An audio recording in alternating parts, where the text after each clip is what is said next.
بسم الله الرحمن الرحيم. أنتي قرأت كلمة راعية وتصل مشي موعد صوتها والله الشيء تصل مشي سوي ما صدق ولا قرأنا يوم النانتين مركور الصوت هذا آديات بنقول مرة أحسن هاي إن مناسبة نوعا ما قلاب وفرحاً يبريتنا يكون مقطع سوي المرة.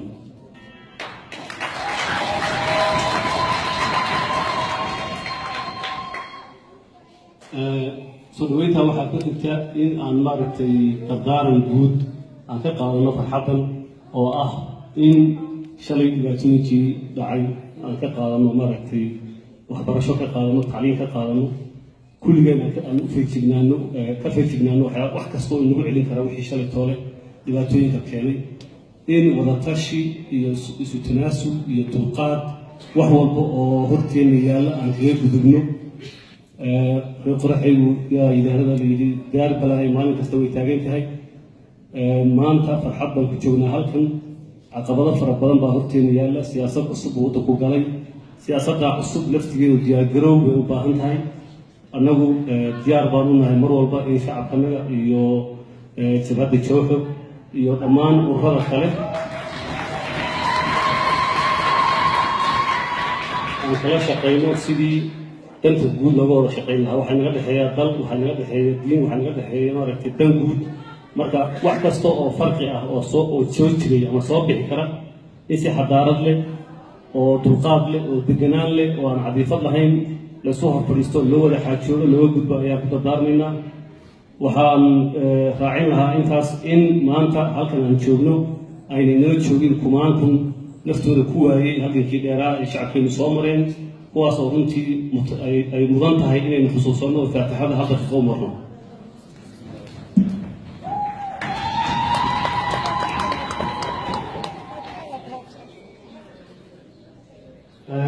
dhinaca barnaamijka kulli waa la sheegay sida waxay cabdiraxmaan uu ka hadlay maadii waxaan yeeli doonaa khudbad dheer iyo wada hadal fara badan waxaynu jijiga ayuu u tegi doonaa halkan maanta waxaa keliya waxaan leeyahay soo dhawaada madaxda jabhadda wadaniga xoreynta ogaadeenaya عبدالله محمد عثمان عبدالله محمد عثمان عبد الرحمن مادي محمد عبد ياسين بيغني iyo dhammaan xubnaha kale ee maaragtay inta guddada dheer u istaagay inay ka dhigiyeen dhibaatadii lagu hayay shacabkooda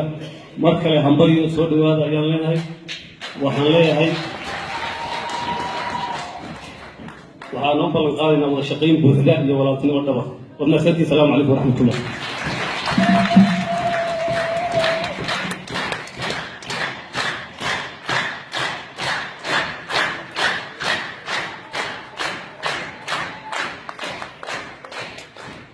madaxweynaha dowladdeegaanka Soomaalida mudane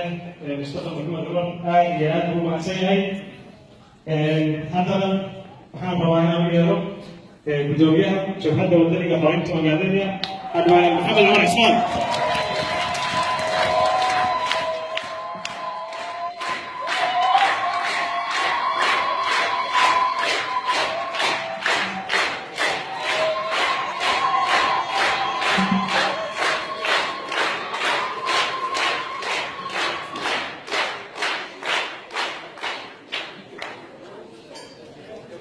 بسم الله الرحمن الرحيم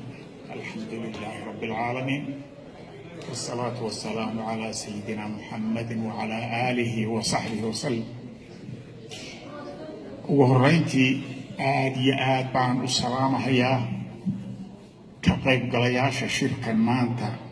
أما قددا شرفت له انتي كسو قيب كشيء أغدن آدي آد بان السلام هيا انتي حفلة النو ديارسي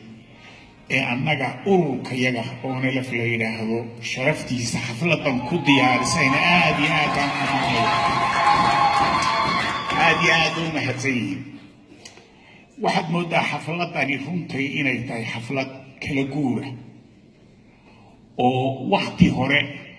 oo dhib badnaa oo kala qaybsan iyo dagaallo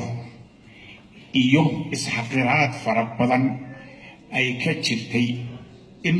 waqtigaas inay soo dhammaynaysaan moodaa xafladani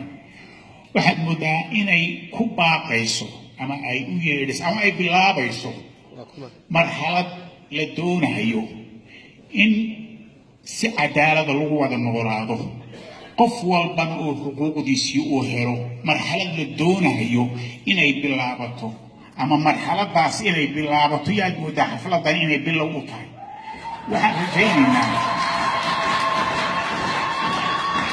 waxaan rajaynaynaa inay xafladu sidaa noqoto oo dulmigii iyo isxaqiraadii iyo isxaqdhowr la'aantii ay dhammaato waqtigeedii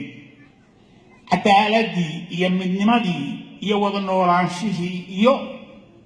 horukiciina inuu xafladan ka bilowday wixii ka dambeeya runtii sidii la sheegay shirar badan baa soo socda oo rasmi ah oo laga wada hadli doono arrimahan kale aan sheegahay naftooda laga wada hadli doono kuwaasaad moodaa in waqti badan ama hadallo badan ay daaran yihiin oo laga hadli doono waxaan halkan wakiil ka ah oo nisi soo taagay ururka wadaniga xoreynta Ogaadenya ururkaasi ma aha waqtiga aniga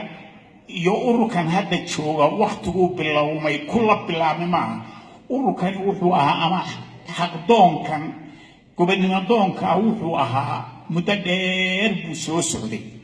muddada dheer waxaanu ku magacaabnaa muddo qoriisu dhiiba oo shuculadii gobonnimadoonka qoloba qole ay u dhiibayso Axmed Gurey laga soo bilaabo ilaa maalinka maanta halgankaasi uu socday halgankaasi xaqdoon buu xaqiis ummada xaqooda raadinayeen gobonnimadooda iyo xuquuqdooda intaas raadinayeen qoloba qolay soo bedelaysay qoloba markii ay dowrkeeda dhamaysatay qolada kale u dhiibaysay muuna weligii joogsanin halgankaas gobonnimadoonka ee Axmed Gurey soo bilaabay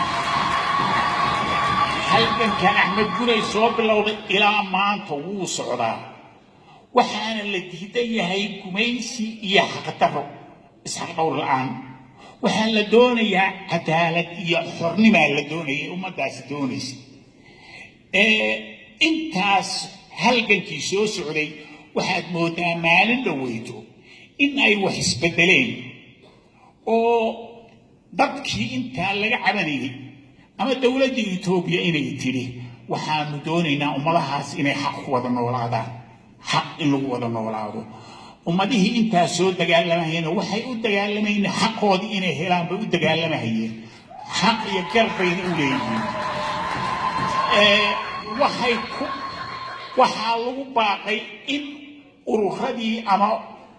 قوميته دون هي أنت سهل جميع إنه دلك هذا سوقلان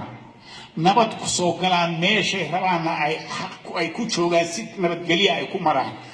sidaas daraadeed bay ururka wadaniga jabada xoreynta wadaniga Ogaadenya ay go'aan qaadatay madaxdeedii ama golaheedii dhexe inay dalkii gasho sidaas aanu dalkii ku soo galay